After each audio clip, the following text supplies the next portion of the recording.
Chamber of Haunters, uniting the haunt industry.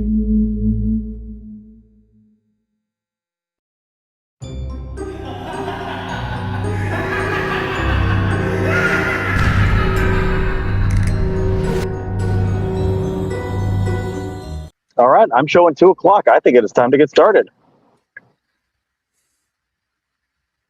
Welcome, everyone. Welcome, everyone, to the Chamber of Haunters August Lunch and Learn. You are I am correct. Keone Hutton, one of the hosts of the Fine with Haunted You podcast, and I am here with my co-host, Leslie Reed, and we are very excited to be facilitating this discussion today. Les, how you doing?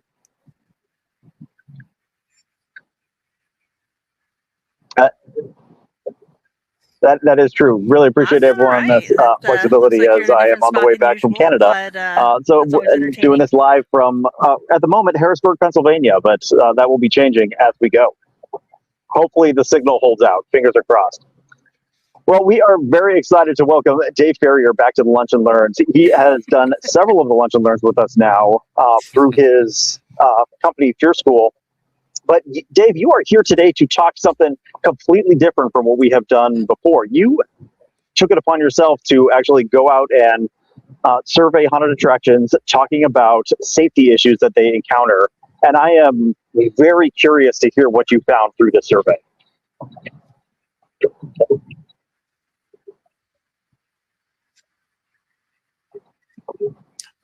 That is great. Thank you so much. And yeah, so let me just go ahead and you guys should be able to see my slides on the screen. I'm going to go ahead and just jump through. So here's who I am. These are the various haunts that I have worked at. I am on the board of the Chamber of Haunters as well.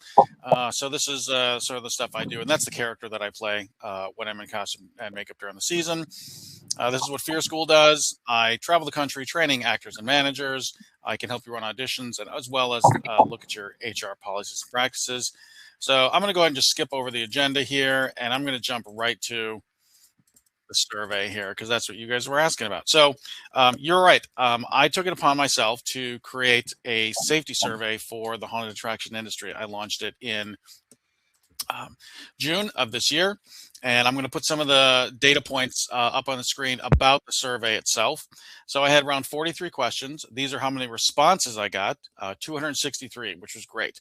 The survey was 100% anonymous. I didn't care what your name was. I didn't care what haunt you worked at because I figured I would get very honest answers. And trust me, I got some very honest answers from people around the country.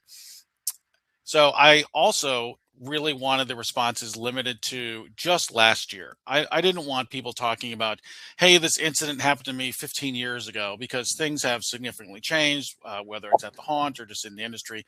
So I really asked people to focus on just what happened to them or didn't happen to them last year.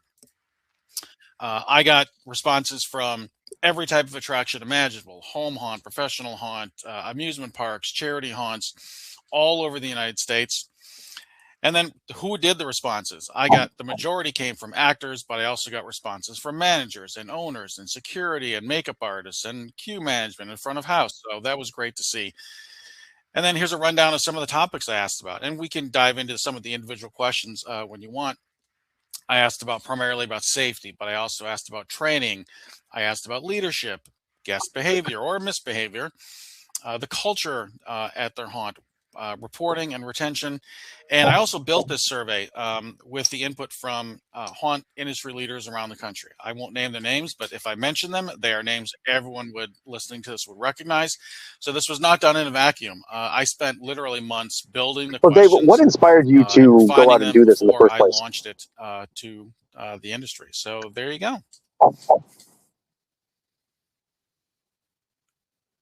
So in my non-haunt related job, I am my technical title is Senior HRIS Manager, which basically means I'm the IT guy for my company's HR department.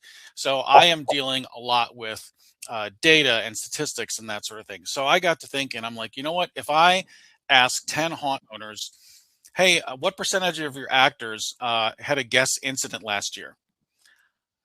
Maybe some of them could tell me if they documented those incidents. Maybe they couldn't. And then, we expand beyond that as an industry. If I said, hey, throughout the industry, what percentage of haunts sell alcohol? What percentage of haunts have incidents with guests, and there just is no data like that. Like, no one is collecting this information at a central point. So I'm like, you know what? I'm a data guy. I'm going to just take this upon myself. So, I mean, I paid for the survey link and everything myself, and wanted to put this out there. I published it in every haunt related Facebook group I could. I put it on Reddit, Discord. I shared it directly with people.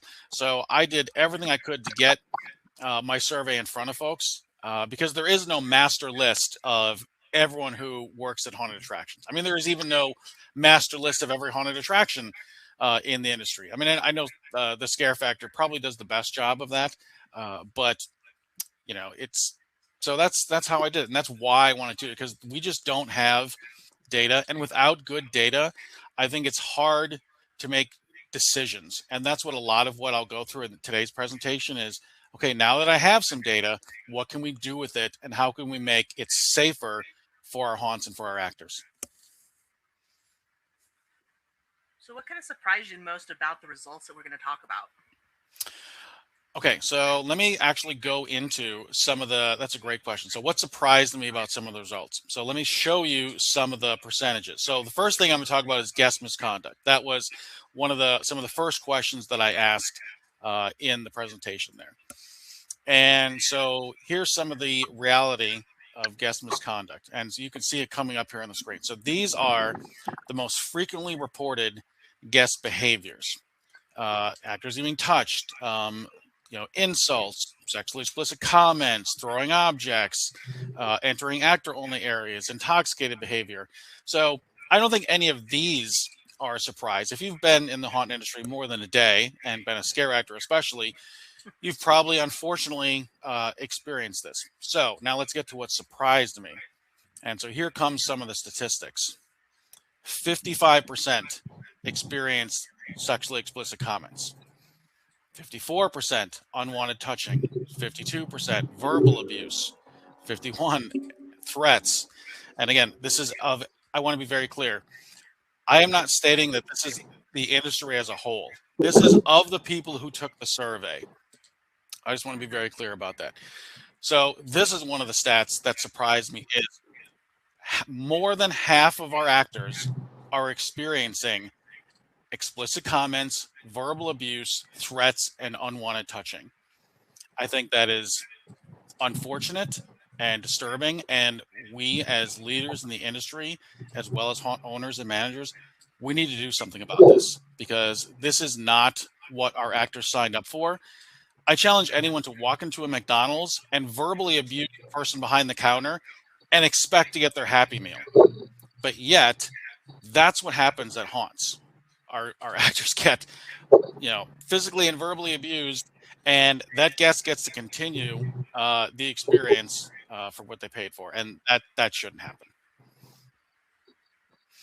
The other thing is the frequency. So now I showed you, the percentage of what happens. The other thing that really shocked me is how often this happens to individual actors. So let me bring some of this up on the screen here. This to me, this is disgusting. 17% of actors told me they experienced the behaviors I just showed you on the screen more than 20 times in a season. Something is seriously wrong at whatever attraction they're working at, where they are suffering that sort of verbal and or physical abuse that often. I mean, it shouldn't even be once, but the fact that it's this many times to the same people, something needs to really happen there. If you assume that, a haunt is open for the month of October, and let's call it 4 weeks, and they're open, 10 nights out of that, that's at least 2 times a night. Correct. That they are experiencing something. And again, this is, almost 20% of the respondents are experiencing this, not just, a one-off, but multiple times a night for the entirety of their season. And again, like as you said, this is 1 year. This is one season's worth of experiences. Yeah. And then I brought it up here on the screen, and first of all, you're 100% right. The fact that the math just shows you, this isn't like it happened one night and the rest of the season it's fine. This is showing you the same actors are experiencing this multiple times a night throughout the entire season. So again, we need to do something about it. The stat I've got here on the screen, the 81.6%, this is the other thing that I think really deserves a lot of attention, and it's something we can do something about. So let me read what it is. Almost 82% of actors who experienced a guest issue told no one. They handled it themselves. They didn't say anything to anyone that a guest either verbally abused them or physically assaulted them. Do you guys have any guesses as to why I that have to is? wonder. Why are 80% of actors Finish your thought, Les. saying nothing when they're being assaulted by guests? They don't have any confidence. They don't have any confidence that there is either anything that management will do or that there's anything that management can do because of the, let's call it, transient nature of guests as they move through a haunt. By the time it's But happened, I have to by wonder the time you can how many report haunts something, have some kind of chances are like they're mandatory through out the reporting door in their policy car and on their way. telling their actors, if you have an incident, you That's have to possible. tell Go a ahead. manager.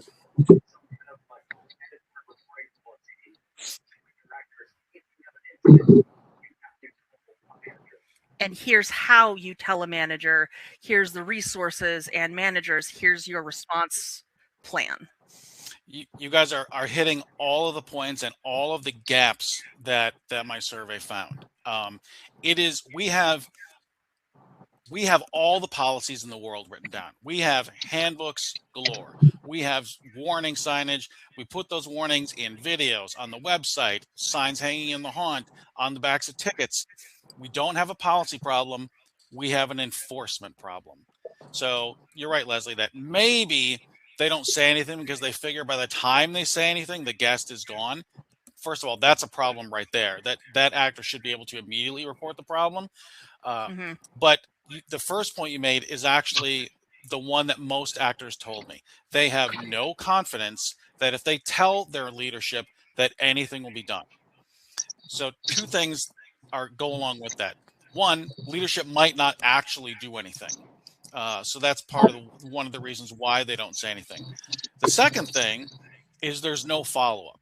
So some actors who do or used to report issues, no one ever went back to them and said, I threw that guest out, or I talked to them and they'll never do this again. Managers and leaders are not closing the loop. They're not going back to the actors and saying, this is the action we took.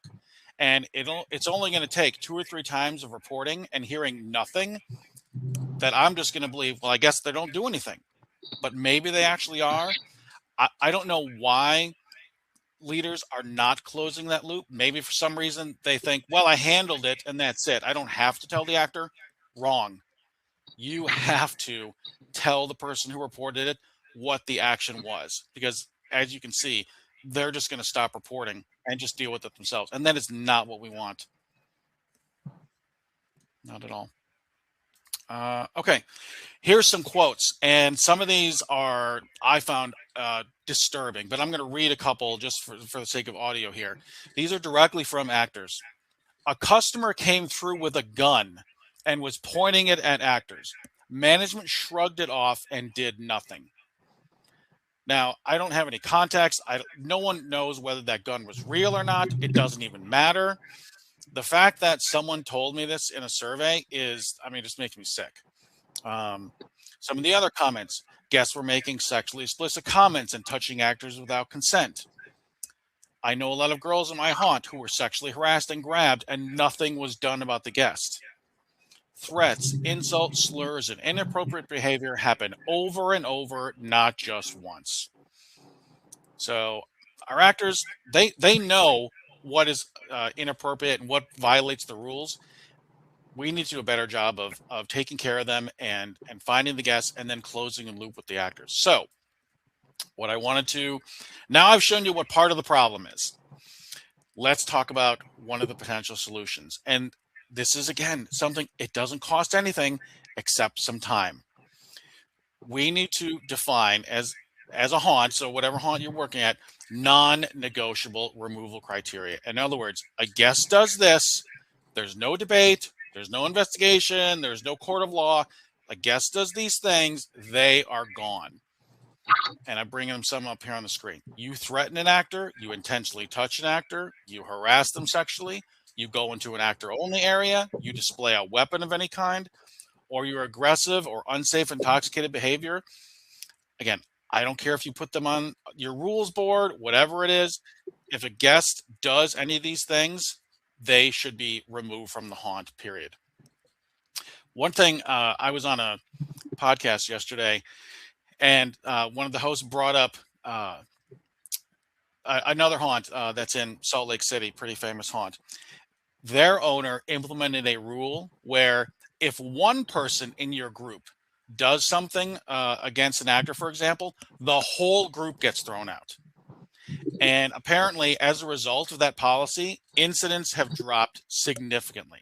I kind of love that policy because it makes the guests self-police. So Yep. if you know your buddy who with you had too many drinks, before you all arrived, and he's acting a fool, believe me, that group is going to police him. Be like, come on, Bill, shut up. You're ruining it for everyone. We're all going to get thrown out. So I kind of love that. I doubt many haunts are going to implement something like that, but at least get rid of the guest who is clearly the problem. I think the extended consequences is really, really genius because, again, it's exactly that. It's self-policing, but it's also you're going to not pick the people who are going to cause problems. Everybody knows who that is in their friend group.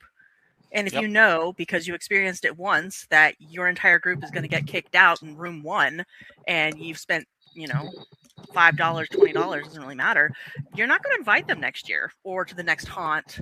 So it also helps protect not just your haunt, but other haunters in your area. Correct. Yeah, because honestly, what I've found, people, they don't go to just one haunt anymore. People are going to multiple haunts throughout the season. So you're right. I mean, if Bill got our group thrown out at this haunt, and Dave, I'm not I think your bringing point him to the is next one. Not a chance, 'cause very I don't want to take the relevant chance they're going to have to the same state that policy up and throw our front whole group in out. writing where everybody can see it, because then you're planting that seed in the minds of the guests before they go in, so it's constantly in the back of their mind while they're going through the haunt, and hopefully improving their behavior as they're working their way through.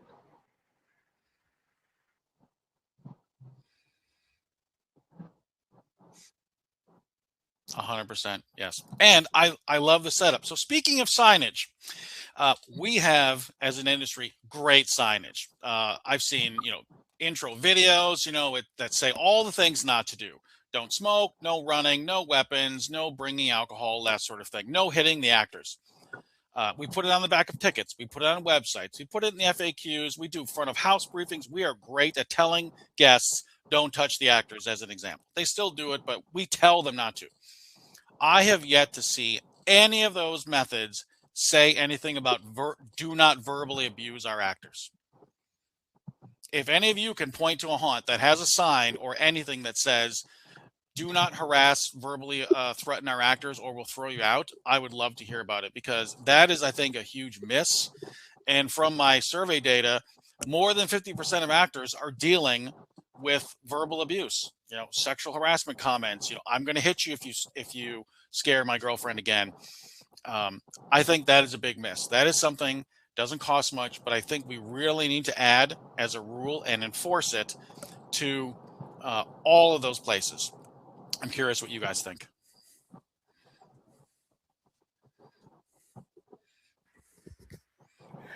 I think it should be there. I feel like some people, when they go to haunted houses, they almost treat it like And it's an opportunity they're to, in a it's their horror opportunity film to where show how anything tough they are. goes.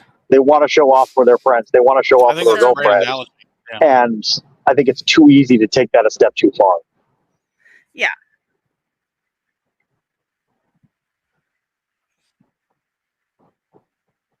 Yeah. 100%. Yep. So with that, I'm going to launch a poll. So if you guys could help me participate in this poll, that would be great. So I'm going to go ahead and read it. So a guest verbally assaults you, and he says, if you scare my girlfriend again, I'll punch that mask right off your face. What would you do? And I'm going to read some of the answers here for sake of audio. So stay in character, but deliver a comeback like, this isn't a mask. It's what my face looks like. And I'm going to make your face look just the same. That sort of thing. Number 2, immediately stop engaging with the guests, direct the group towards the next scene, and alert security. Option 3, stay in character, but focus on the other guests in the group. Or 4, break character, tell the guest, if you hit me, I'll call security and have you thrown out. I'm definitely with the immediately stop engaging, direct the group towards the next scene, and alert security. Yep, and I see that response that's there an in the immediate. poll.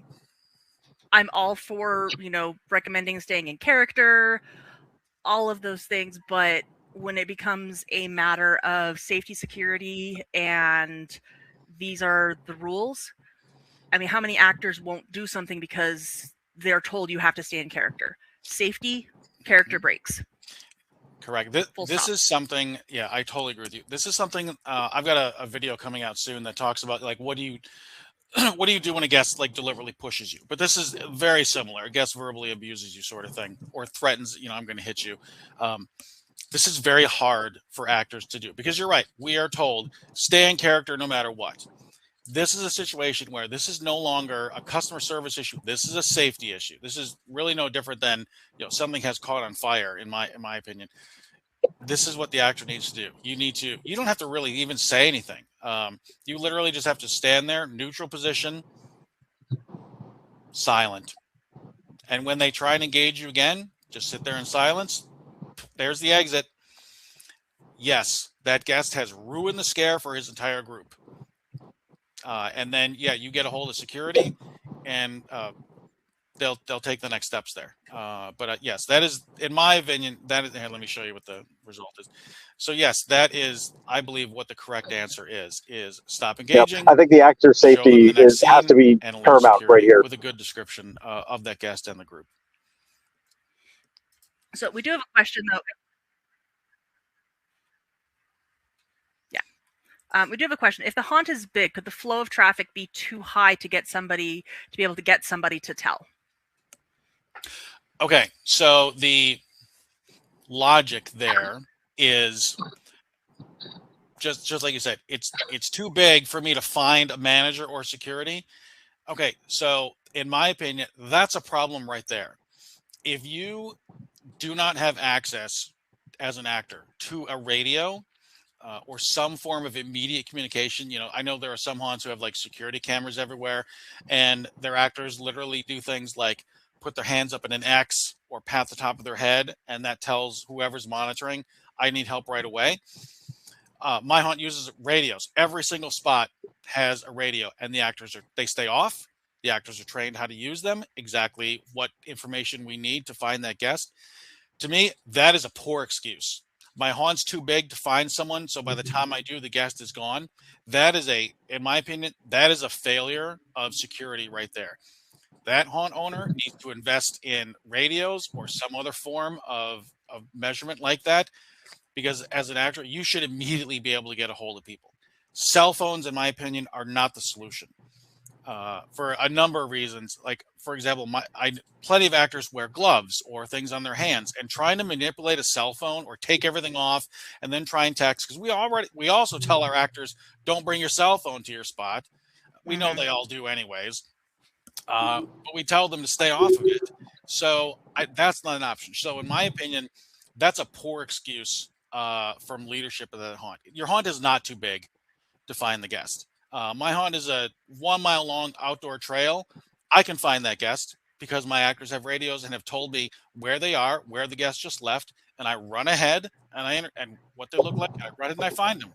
So, in my opinion, that's not a valid excuse. That means some investment needs to be made in radios, for example. So, I hope I answered that question. Was there another one?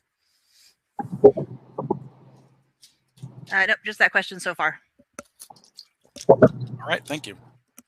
Okay, so again, our actors know the rules. What we need to teach them is how to respond when the rules are broken. And I have a couple of techniques. I have videos on this on my YouTube channel. So I'm not going to go into too much detail, but we need to teach actors the proper way to use the radio and the proper way to identify the group of guests and who the offending guest was, and get that information to management or security there. So I'll go into a little bit more about how to train the actors on this in a little bit. Okay, let's talk about alcohol. So my survey asked everyone who participated whether or not your haunt served alcohol. And so I'm going to show you some of the stats there. So less than 20% of the people who took the survey said alcohol was actually served at their haunted attraction. And from my experience going to different haunts, I think that's probably about right. Here's the thing I want to emphasize. Just because a haunt serves alcohol doesn't mean that alcohol is the source of problems with guests. However, it can exacerbate an already tenuous situation. So here on the screen, 43% of guests of actors who took the survey experience aggressive or unpredictable behavior from intoxicated guests. So the reality of serving alcohol. So the behaviors that guests demonstrated: threats, sexual comments, unwanted touching, property damage, refusal to move. So you guys like to ask me, like, what surprised me? This is something that surprised me. Virtually none of the responses from the actors said, "Stop serving alcohol at my haunt," which honestly surprised me. I would have thought that would have been a natural response. If you're an actor and you're dealing with drunk guests all the time, I would have thought, well, hey, can my haunt stop serving alcohol? That's not what they asked for. What they asked for is stronger controls. In other words, more help when you are dealing with a drunk guest. So no different than what they're asking for when a guest verbally or physically abuses them. They want to be able to get in touch with security and leadership to do something about it.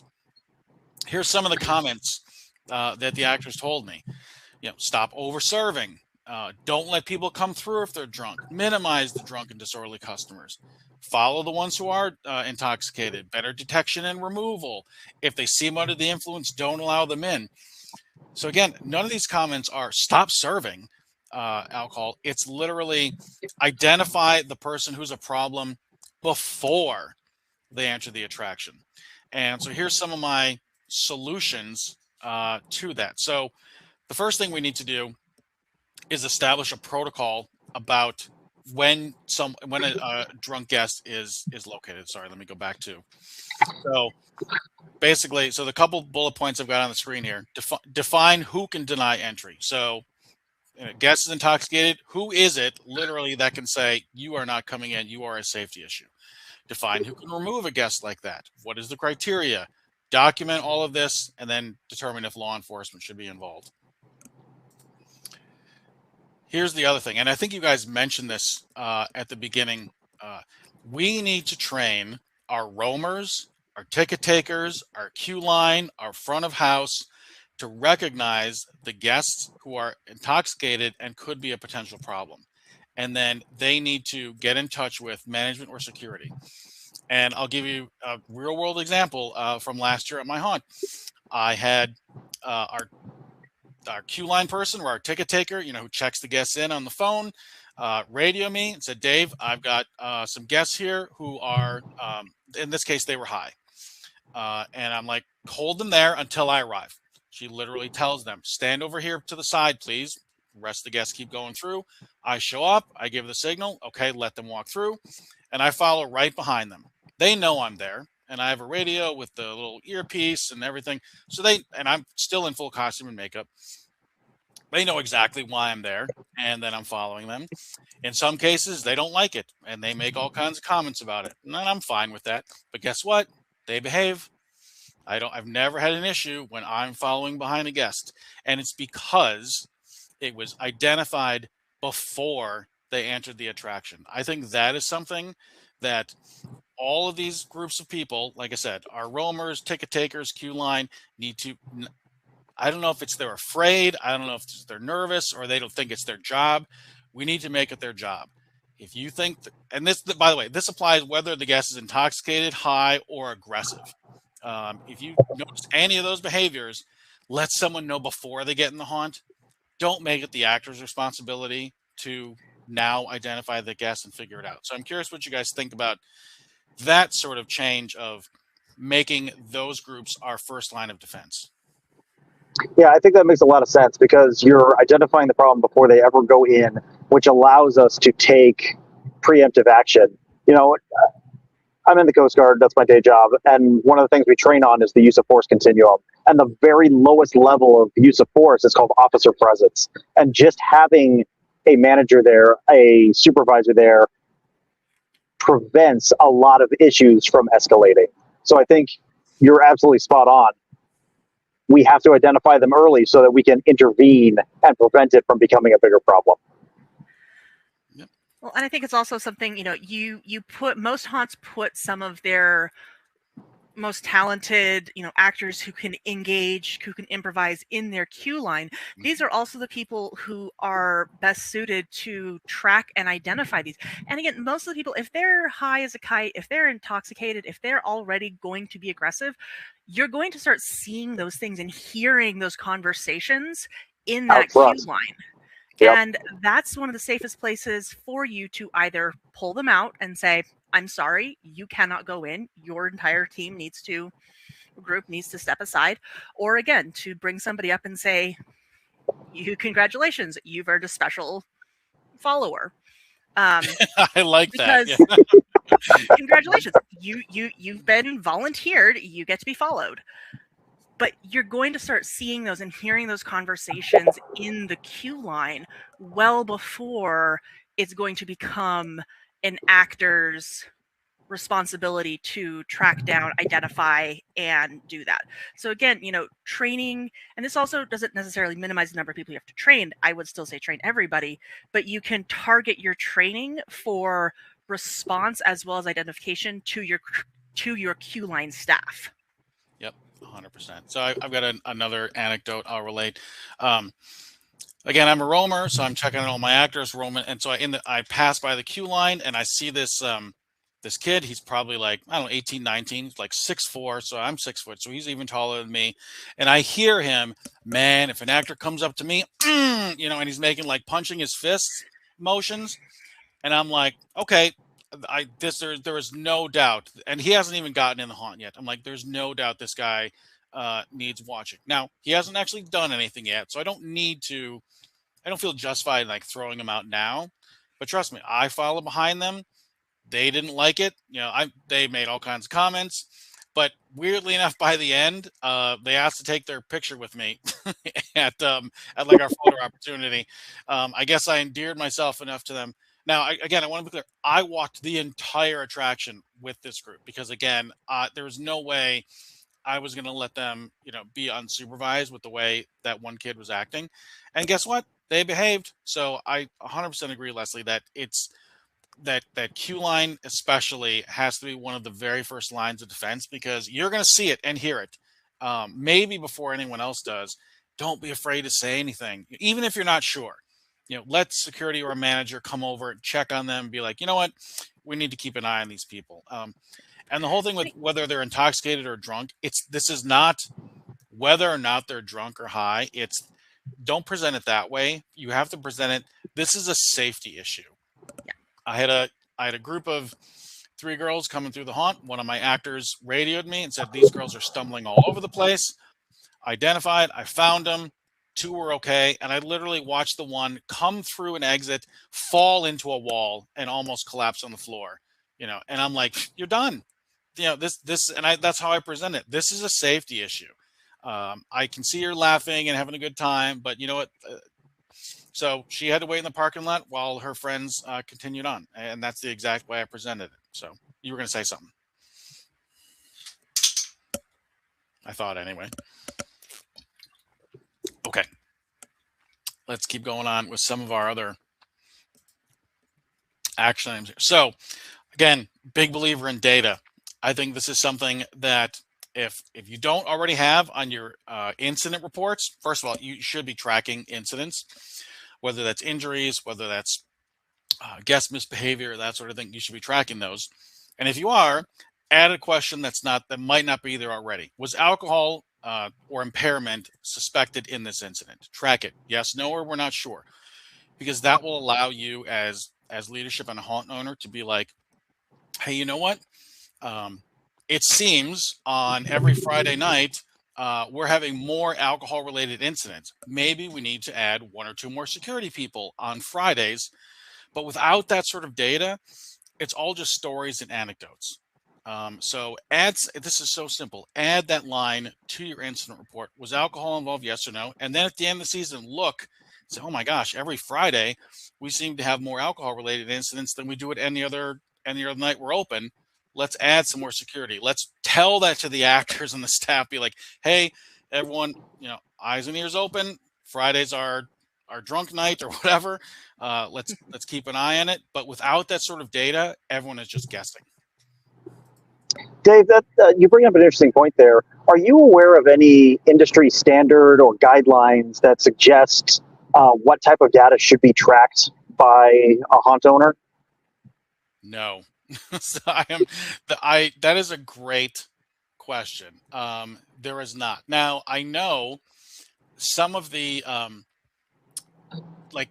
scheduling platforms, whether it's like Haunt Shift or Scython, have added to their platforms specific an incident tracking function. And so, but is there a standardization? I mean, obviously they have things like who was involved and where was it and what was the incident. But as far as like, here's all the information I should gather when an incident happens, no. I think it's probably all over the place. Yeah. But that's something that that would be great to try and present as some sort of a standard. Like, look, at least ask this when something happens. Yeah, exactly. I think. What would you say your top 5 things outside of the who was involved, the basics? What would you say your top 5 items that you would recommend haunts include in their incident tracking? Was alcohol involved? Yes or no? Or, in some sort of impairment, was that involved? What type of incident was it? So in other words, like, was it verbal harassment? Was it an injury, minor injury to an actor, major injury? Was it, physical assault from someone? So like the classification of what type of incident it was. I think which attraction it happened in. Because, for example, if let's use alcohol as an example, and you're serving alcohol probably in the midway, if all these, if you see like, hey, every Friday we're getting all these alcohol related incidents, but you don't know where it's happening, you need to know, oh, you know what? They're all in the midway, or they're in the first attraction people seem to go to after they leave our bar. So I think where things are happening is really important. Obviously, what day and time, hey, you know what, every Friday at 9 p.m. this is when we seem to have the most incidents. I think those sort of things. And then you're right, like who was involved. And here's, I think, the 5th thing to add is we followed up with who was involved. Yes, a checkbox. Yeah. In other words, we told the actor or whoever it was what action was taken. That should be part of the incident report. It's been a couple of days since I've looked at any of the tracking platforms incident reports. I don't know if that's on there. In other words, was follow-up conducted with the person who reported it? But that would be one of my top ones right there. I mean, if we're just talking HRIS, because I've worked in a number of those platforms, some of them have that. What were the follow-up steps taken? But a lot of them don't. It's we track the incident, and that's it. There's no necessarily a point to track follow-up, even in professional HRIS platforms that I've worked with in my career. Yeah, and you're right, and the date and time, and that. So I agree that's a miss. So that's something that should be added in there. I'm going to do another poll to just give us a break here. So here's the poll, and we're talking about intoxication. Look at that. So now I'm putting you in the scenario. You're a roaming actor and can tell a guest in the queue line is very intoxicated. He's loud and disruptive, but he hasn't done anything, hasn't threatened anyone. What should you do? And so here are some of the options. Nothing. My job is to scare customers, not enforce the rules. Option 2, confront the guest. Tell him he's drunk and he better behave. Number 3, watch to see if the guest becomes an issue, but continue to scare and entertain customers. And then the last option, alert security or a manager to the guest before he enters the attraction. And I think based on your responses, it seems like I did a good job that you guys all selected what I believe is the correct answer, which is tell someone, alert security or manager to the guest before he gets into the attraction. Watching him, but then letting him go, that doesn't really help anyone. Now you're leaving to the mercy of the actors sort of thing. So great job on answering the poll. Well, and it's also a case of, they might be appearing only slightly intoxicated, maybe a little, tipsy, but you don't know how much they've had. And if they're at the very, very beginning of their nightly drinks hitting them, or the middle or the end. And it's definitely a case of you don't want them to suddenly get blackout drunk in the middle of the haunt because they slammed 3 shots after pre-gaming and you only caught the results of their pre-game in the queue line. Correct. Yeah, I think I would so much rather everyone err on the side of I don't want to say overzealousness, but err on the side of caution. In other words, if you're getting a hint, if you're even slightly like maybe, go with your gut and be like, you know what, I probably need to keep an eye on this person and tell security or a manager that you know what, this, because just think about what the consequence is if you don't. If you're like, I wasn't sure about the guest, and all of a sudden, how awful are you going to feel with, we had to throw that guest out because, he ended up punching an actor, sort of thing. And you're going to be like, man, I wish I would have said something. Don't let that be the end result. So I think err on the side of your gut and be like, yeah, let's keep an eye on this person. I mean, worst case scenario of informing and saying, hey, watch this guy send someone through with their group is the group gets a possible new buddy by the end of their venture. Correct. Exactly. And nothing happens. And nothing happens. That's what you want. So if that's what happened as a result of being a little overzealous, I am cool with that every day. Totally agree with that. Okay. We've talked a lot about guest misconduct. Unfortunately, guests are not the only one who do things wrong. Some of the survey questions that I asked were about staff misconduct, whether that was from other actors, whether that was from managers or owners. So we all know these sort of things do happen in any sort of work environment, and it's unfortunate, but they do happen.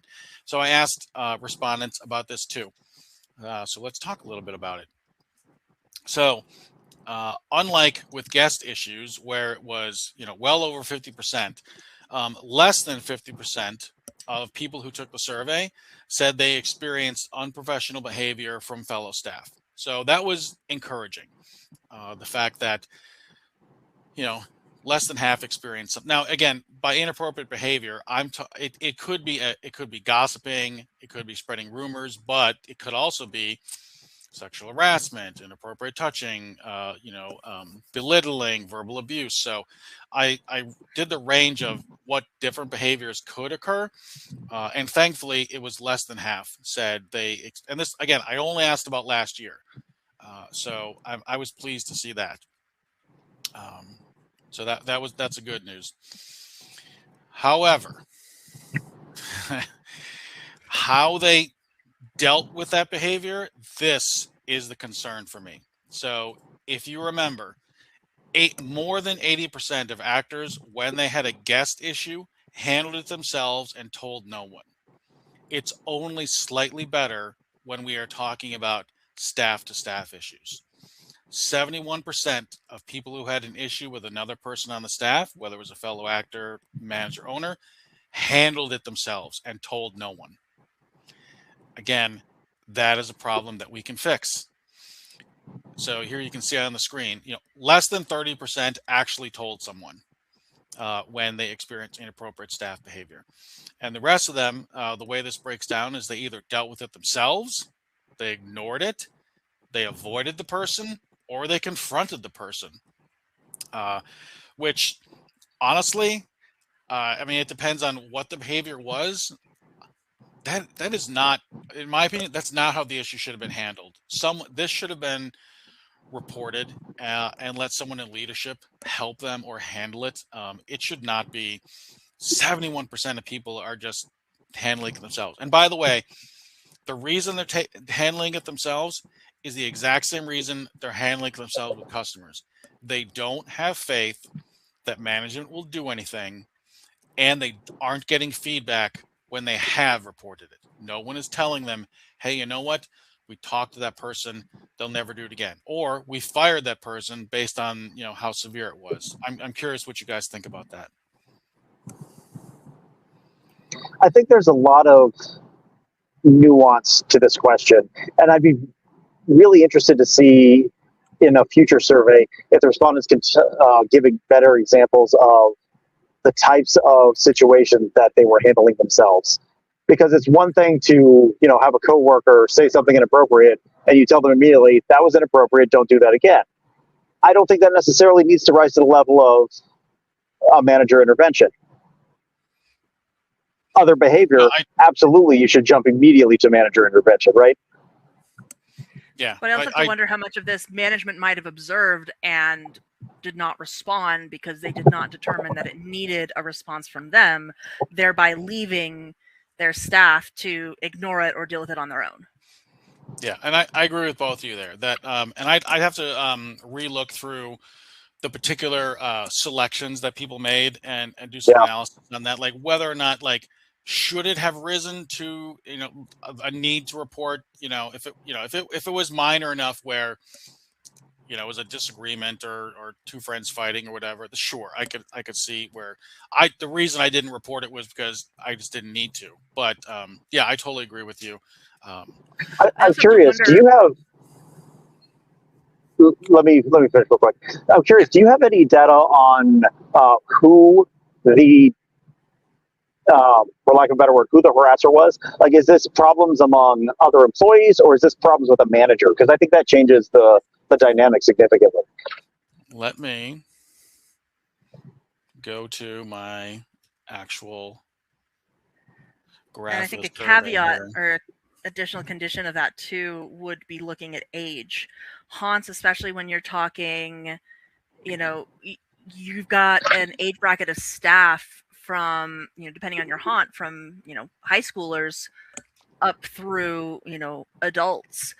And I'm curious as to how age plays into not just the response or lack thereof, but also just the dynamics of comfort level in having that confrontation, and whether or not, again, if I'm working with a much younger staff, I would want to be more directly involved in helping support interpersonal conflicts or concerns in a way that I would not necessarily do that if I was working with adults. Yep, I totally agree. So that's something I could definitely analyze further because, like I said, I've got all the data. I've got the age ranges of people who answered this.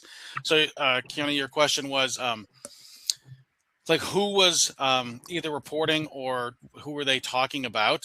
So here you can see some of the raw data of, so here's the question: have you personally experienced any of the following behaviors? If you did, select who was responsible.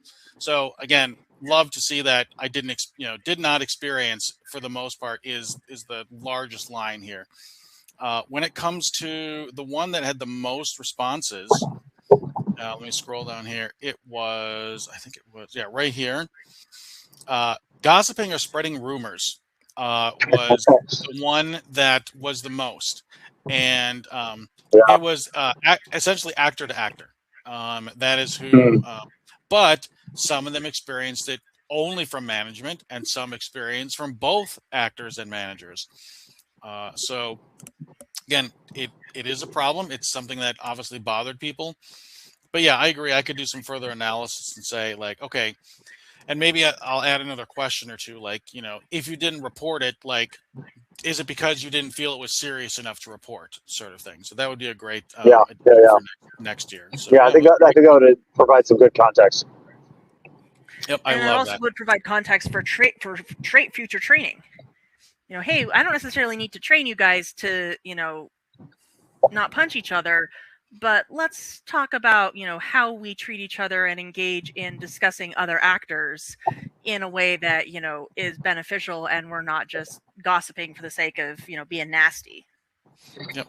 Totally agree. So I'm going to wrap up this slide here. So again, we were talking about why aren't they reporting, and so at the top here you can see some of the reasons. I don't know if I had a reason that said, I don't think I did, that said it wasn't serious enough for me to report.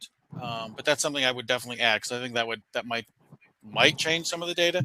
But for the most part, people, it's the same reason why they're not reporting guest issues. I didn't think anything would change. The only thing that was different about staff to staff issues was the retaliation. One of the reasons people said they didn't report is they feared retaliation, which I think is really a shame. They had an issue that they thought was serious enough to tell someone, and they deliberately didn't because they were afraid of consequences to themselves. The other thing is the follow-ups were inconsistent. Sometimes it was resolved quickly. Sometimes management didn't do anything, or they were told. So again, very similar to the reasons that they're asking for. Like, tell me what happened at the end of a situation. Here's some of the direct quotes from actors. I'll read some of them. Stop the favoritism. Listen to actors when they say something's going on. Keep it professional. We're not in high school. Some managers defend people because they know them personally instead of investigating complaints. Sometimes your manager is the problem and you feel like you can't get help. So that's what some of the actors told me right out of their mouth there. Okay, again, so now I've presented a problem. Let's talk about some of the potential solutions here. You've got to if you don't already, you've got to have a simple reporting process. I should be able to go to every actor at someone's haunt, ask them, hey, how do you report an incident? And everyone should give me the same answer. I challenge anyone listening to this, and if you're in a leadership position, go do that. Ask a couple of actors, hey, if there was an incident or an issue with fellow staff, how would you report it and who would you tell? And if your answers are different and all over the place, things need to change. That means people are unclear of who to report things to, how to report it, when should they, what happens next. So that's a challenge to people listening to this. Go ahead and ask a couple people informally, hey, how would you report an issue if you had one? If the answers are all different, you've got some work to do. I can't emphasize this enough. I keep talking about closing the feedback loop because over and over, this is what survey respondents kept begging for, is tell me what happened after I reported it. Because many of them said, I never learned the outcome. So I've got some examples here. The minimum response, thanks for looking into it. I mean, that's great. You acknowledge you heard them, but you haven't really told them what happened at the end. Better than that, we addressed the issue. If that was me, I would immediately ask for more details. Well, how did you address the issue? What did you do? And I think the best response, and this is what people really want, we took care of the issue, and here's what we did.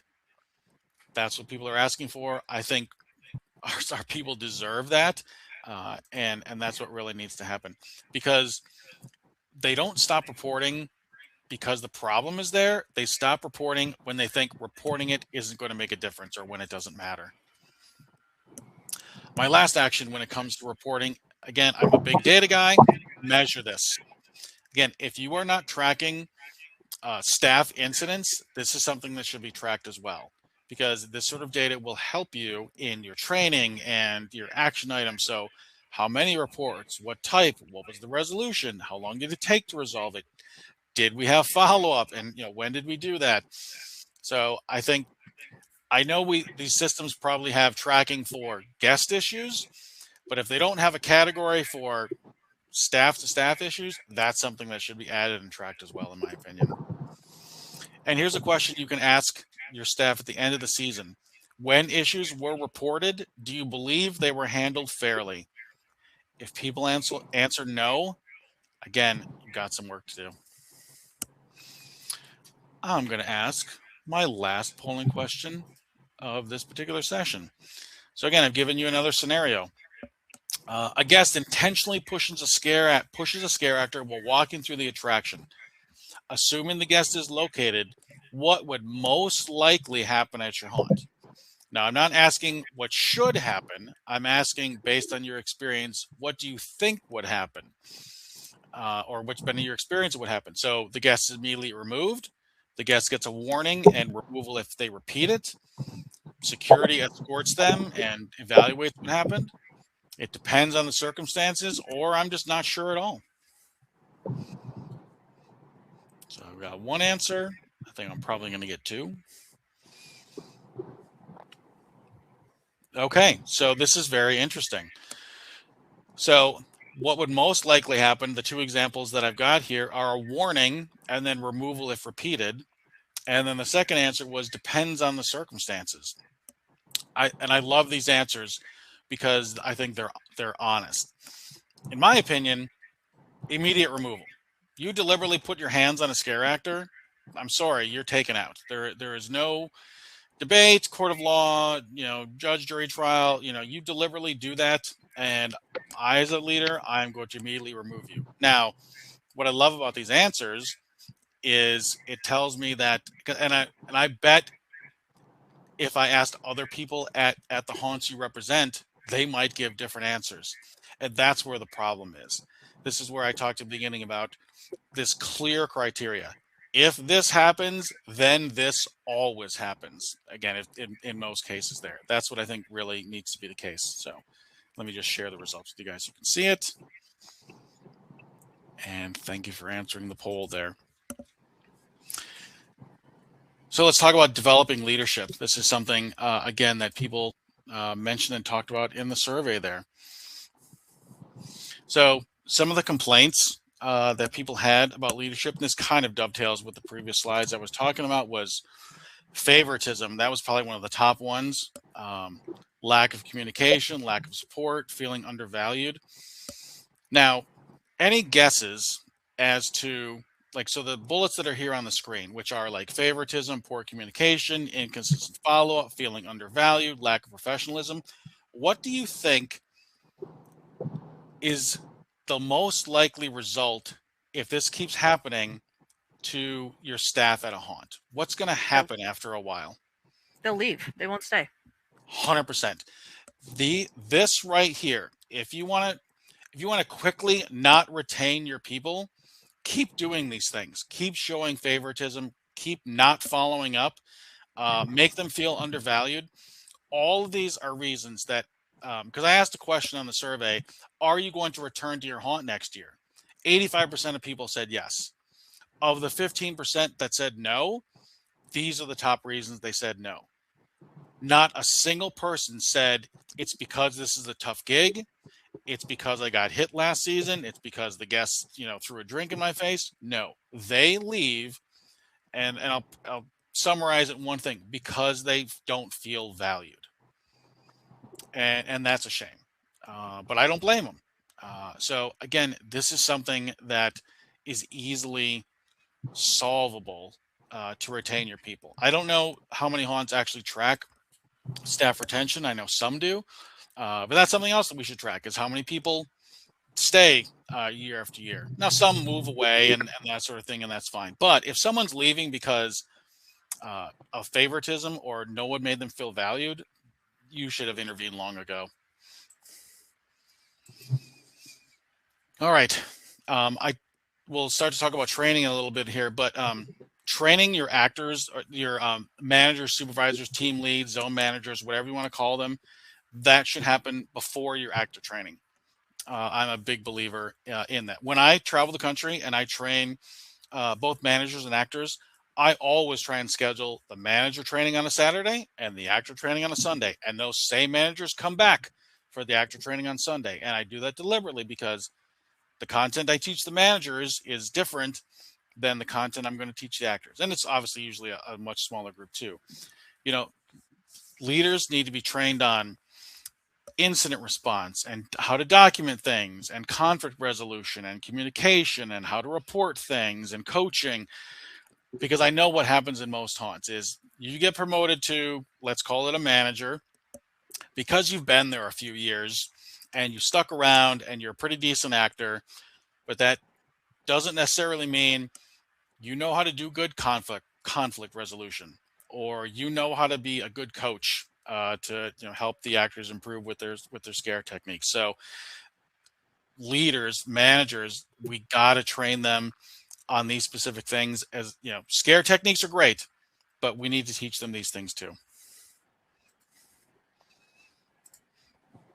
All right, here's my next recommendation. And again, all this costs is time.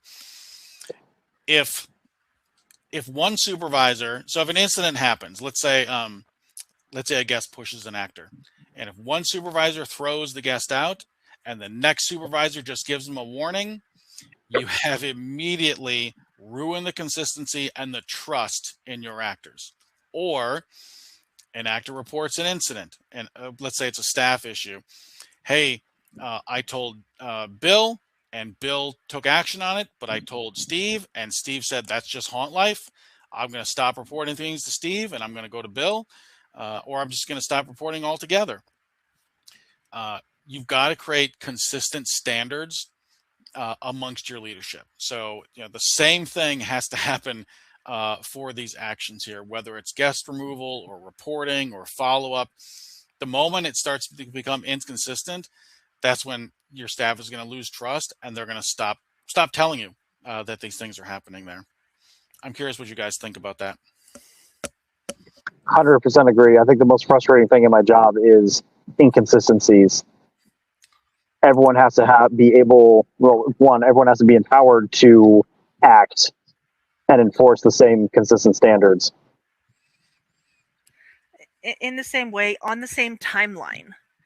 It's like, okay, I told Joe, but it took him 3 weeks to say anything to my boss, or I told Tim and he was immediately on the phone saying, hey, we've got a problem. We need to deal with this right now.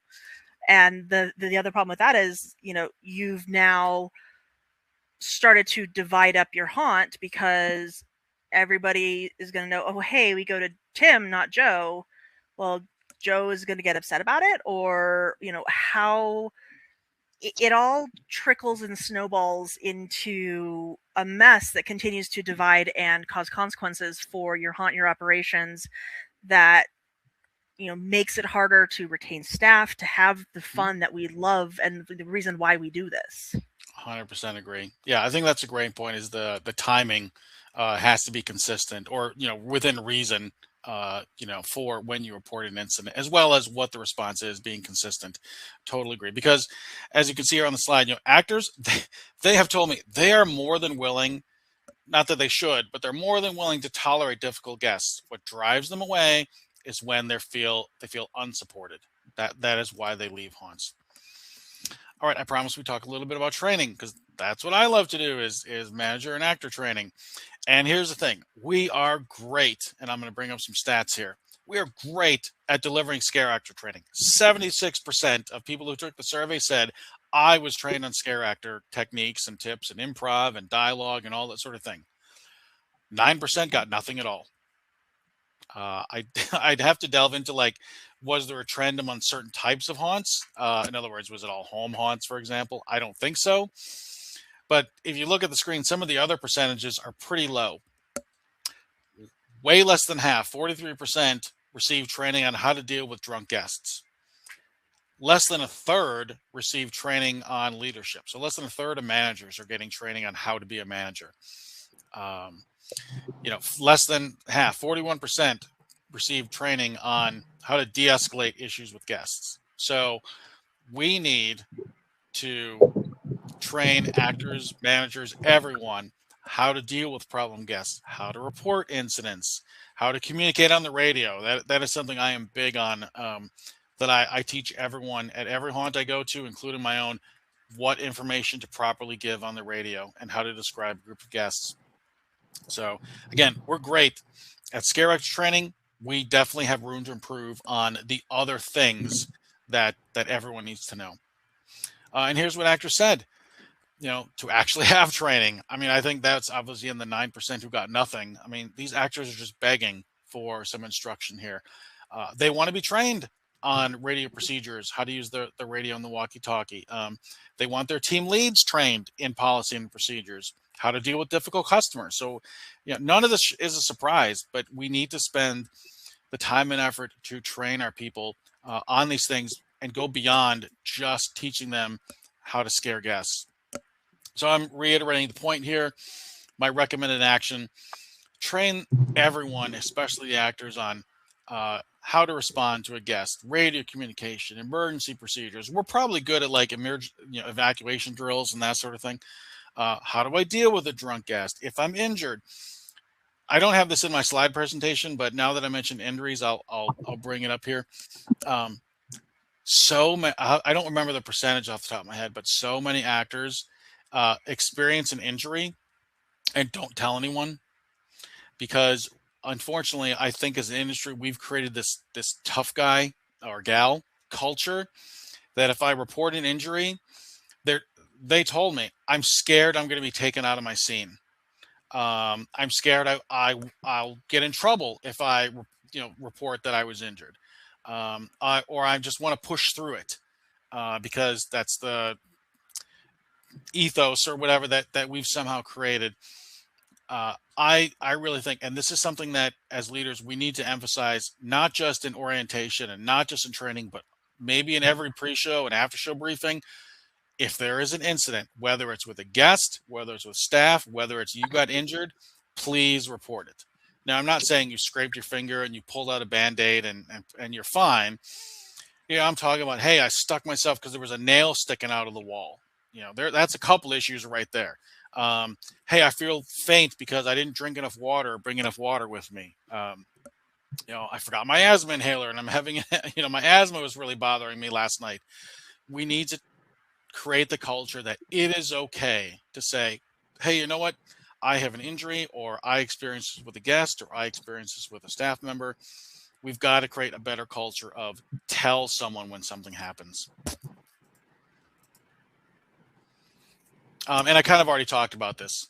Don't rely just on actor orientation. Review all of these safety procedures all of the time. And this is something that I believe in, and I'm going to be doing this. I have 3 haunts that I'm training within the next month and a half, and this is something I have woven into my fear school training. So as a result of my survey, I have actually changed the training that I am going out and delivering, and I've woven the data from this right into it. So this has made a difference for my own business, my own training here, and that one of these differences is practice real life scenarios. So again, we are so great at documenting things, putting them in the handbooks, putting them on signs. We need to actually go out and practice and put the actors in the haunt and pretend to push that actor, or pretend there's an emergency, or pretend there's an intoxicated guest, and see what they do and see how they respond and see where the gaps are. I don't think we do that enough. I think we spend too much time in a sort of classroom setting or in the actor's room, whatever, and we talk about it, but we need to get people actually out into the haunt and do this. One of the things I've already done when I go out and train other haunts, I work with the owners and I get radios, and I do this for the manager training. And I give all the managers a radio. I don't tell them anything about what's about to happen. I tell them to go to their spots with the radios on, and I call in a fire. And I see what they do. And more often than not, it's chaos. People are talking over each other on the radio. Or no one talks. No one knows where the rally point is. No one knows how many people are on site or who has the list of people on site. And the owners are so thankful for that, because it reveals all of those gaps in a safe situation, but an unexpected situation, because they don't know that this is happening until it happens, because that's how an emergency happens. It's not going to be telegraphed with a warning. So I think when you do the very similar things when it comes to our actor training, whether it's a threatening guest or an injury or that sort of thing. I'm curious what you guys think about doing that. You could read every single manual out there on how to handle an emergency, but if you have no practical experience as in a non-true emergency scenario, there are very, very few people who are innately qualified to just jump in and translate that intellectual knowledge to practical management of an emergency event. You have to do more than just tell them how to do it. You have to put them in a situation where they're having to actually go ahead and put the processes into place.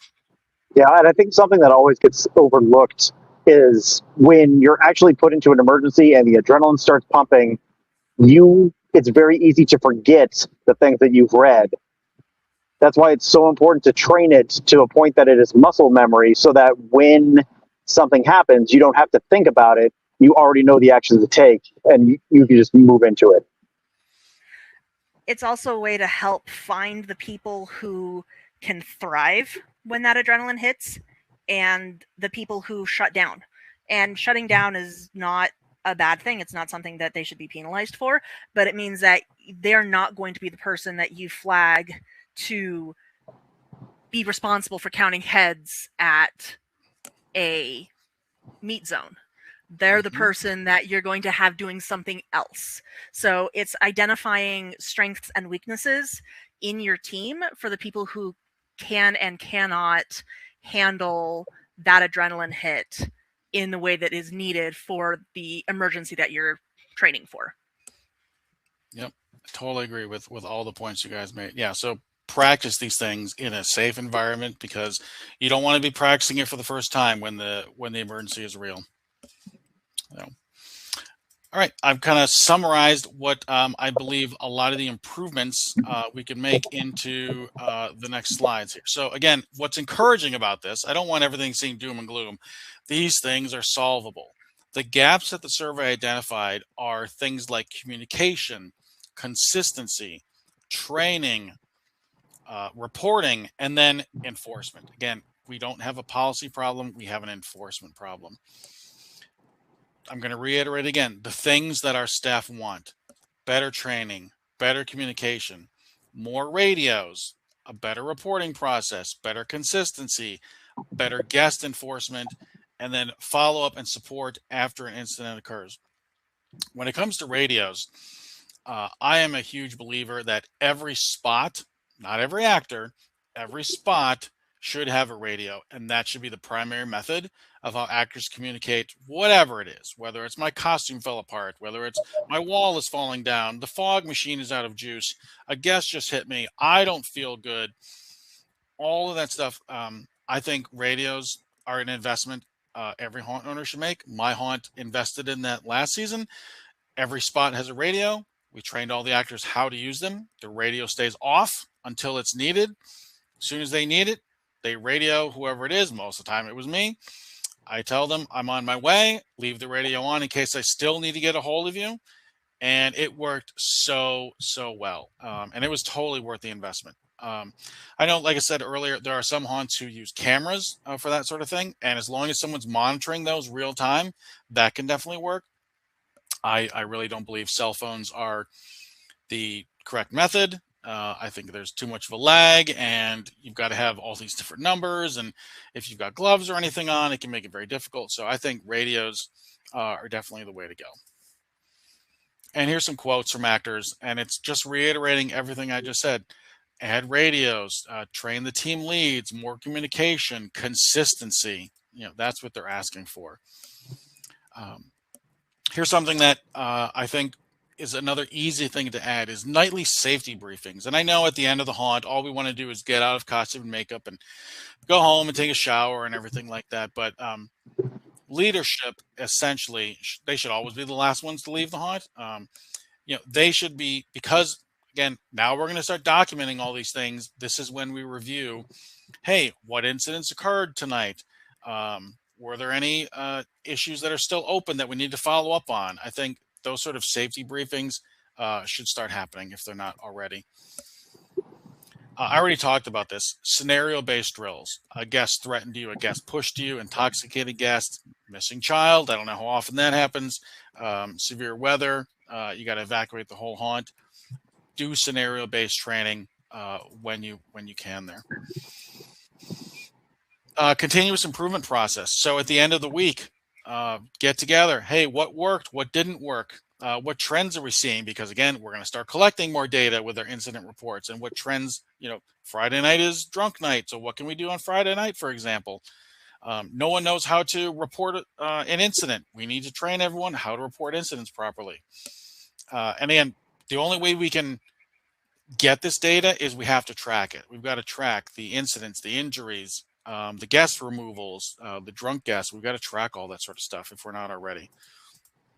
So on the screen here, I've just got kind of a summary of all of those improvements of, define the guest standards. This is when we remove a guest. This is when we warn a guest, for example. How do we deal with an intoxicated guest? Make sure that's documented.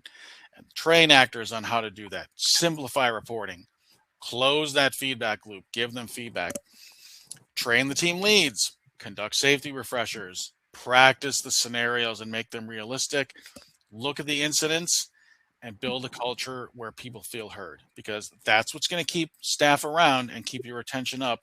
And they will be so loyal to you because they know that you have their back.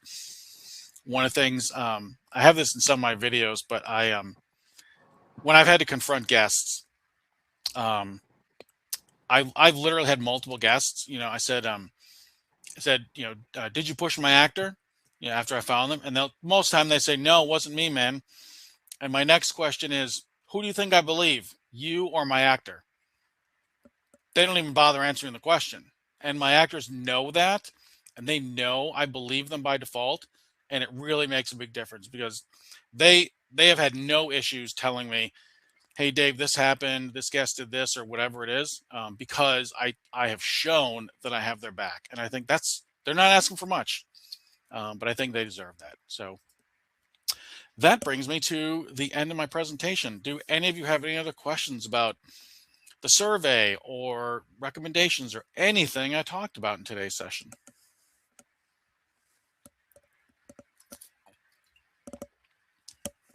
Speak now or forever hold your peace. Of everything that we've talked about, what would you say, again, thinking as, for small home haunters, things like that, what has the least amount of cost but is going to deliver the greatest return for haunt owners, for staff? Feedback. Tell them what happened.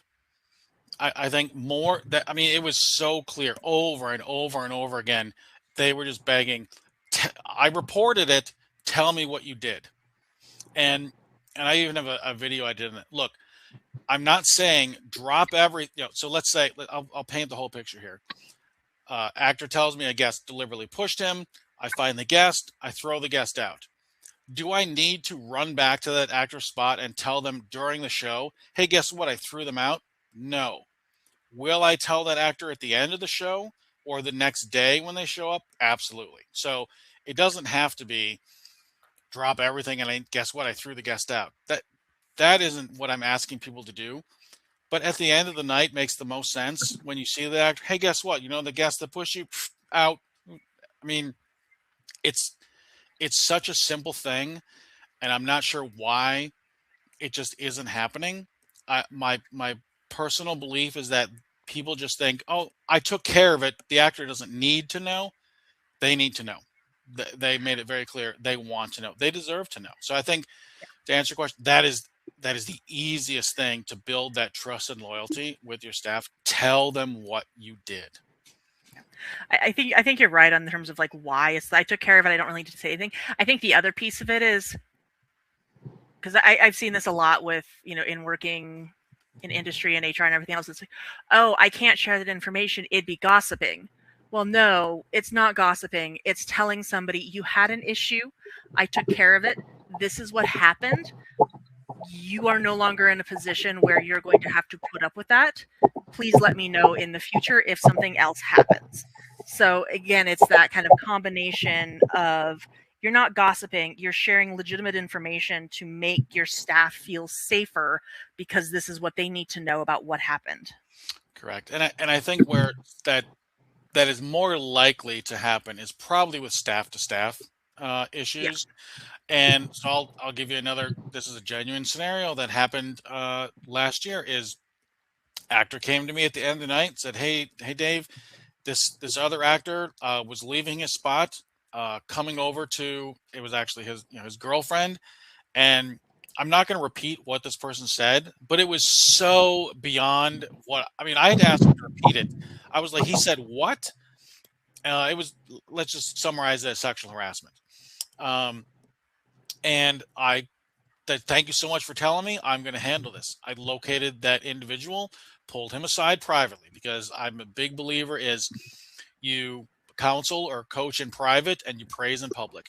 So I took that individual aside, confronted him. There was zero remorse. I could tell based on his language and body posture. Yes, he absolutely said it. This was this actor's first night at the haunt. His very first night working there. And and I'm just like, so I'm like, you're fired. Get out right now. There's no debate. There's no coming back from this. I made sure, and he was more worried about his ride than he was about, what the incident was. So again, it was clear that was the right decision. And I went back to the actor, as well as, the girlfriend, and said, I talked to this individual. He will no longer be coming back. So I didn't have to give any other details, about the conversation I had with the perpetrator. But I told them what the action was. He's gone. He will no longer be an issue. And they were so grateful that's what I did, that I protected them. So it doesn't have to be, like you said, this whole detail of, hey, he said this, and no, that's not what needs to happen. You can keep some things, confidential, but the fact that he was fired, that's not gossip or confidential. I mean, you clearly won't see him the next night or any other night. So it would have been obvious, but I needed to tell them. I couldn't just leave it up to their imagination or just try and be clever and vague and say, I handled it and say nothing else. No, I told him he was fired. I'm okay with that. That was a great Dave, question. Really appreciate all the information here, and particularly the recommendations. Are you planning to put out a report or something written that can be shared around to help spread the word to haunts this year about these recommendations? I have a whole PDF that I created. Yes. So see, that's my trainer, instructional design, hat being on there. So yes, I will provide that to you guys. You can upload it and share it and distribute it however you want. But yes, I literally have, I think it's like 10 or whatever it is, like step by step. Here's the problem, recommendation, here's exactly what you can do. For example, like adding the don't verbally harass our actors to your signage. That would be like one of the recommendations we talked about earlier. So yes, I have a whole thing. And like I said, probably 95% of these things cost nothing other than time. So I was really glad I did this survey. Like I said, I'm going to continue to do it year after year, because I would love to see some of these trends get better in one direction or the other. Absolutely. It'd be really nice to see how things change, improve, as haunts start implementing things, what new difficulties do we start running into, and how can we as an industry address them to support each other? Right. I mean, that's why you're all doing this. Yeah. And for everyone who is listening to this as a recording after the fact, definitely check out the show notes on YouTube or elsewhere, because I'll put a link to that PDF so that everyone has access to it. Wonderful. Thank you for that. Well, if there aren't any other questions, this brings me to the end of my presentation. Back to you. Greatly appreciate it, Dave. Always love having you here for the Lunch and Learns, because we walk away with so much good information. For everyone who wants to see more of Dave, definitely go check out our YouTube page, because we have every single Lunch and Learn hosted there. That is youtube.com/@hauntingyou. There is a whole playlist that is nothing but the Lunch and Learns that we have done so far this year. Dave is featured in several of them, so you can see a ton of his Fear School lectures through that as well. And I'm very excited to announce that we are also going to start putting this out as a podcast as well. So if you want to subscribe to an audio-only podcast so that you can listen while you're building or whatever else you're doing as you get ready for your haunt season, definitely go check out the Chamber of Haunters Facebook page. because that is where we will be publishing the link so you can go and subscribe and automatically download every time we publish another Lunch and Learn. And I see Kimberly has turned her camera on. Do you want to add to that, Kimberly? Well, I just want to, I'm really excited that we're actually doing the podcasting now. And I am very grateful for you and Leslie organizing that whole thing. I think that it's going to be a really great addition to those, especially during haunt season when we have a tendency to need something in the background that we can listen to. So I'm greatly appreciating both of you for your expertise on that. And Dave, I just wanted to say some of these statistics, I was sitting here listening to the entire thing and I was blown away. And I really hope that you continue to do this because I think it is incredibly valuable to the industry.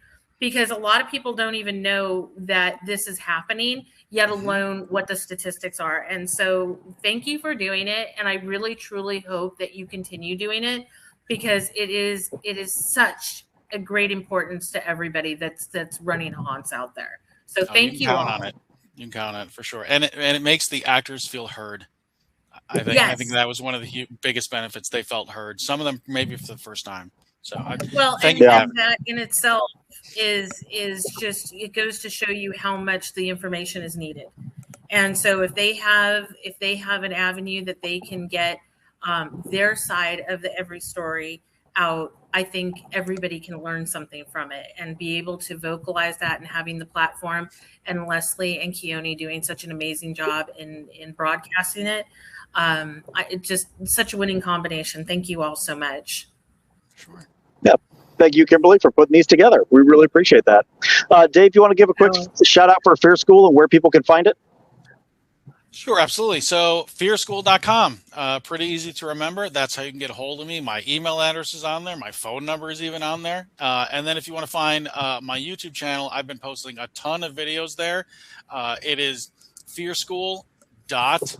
So you got to actually spell out .com when you search YouTube, and that's how you find my YouTube channel. Every Tuesday and Friday, I upload and publish a new video, mostly all around what I have learned from my survey. So really actionable things that whether you're a manager or an actor, that you can learn, watch 4 to 5 minutes and implement for yourself this season. So yeah, fearschool.com is where you can find me.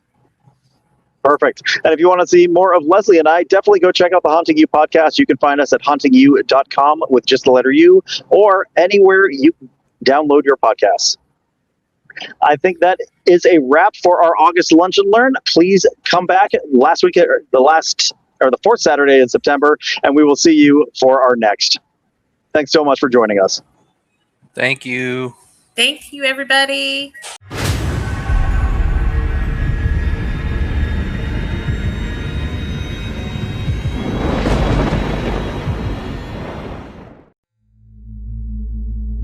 The Chamber of Haunters, uniting the haunt industry.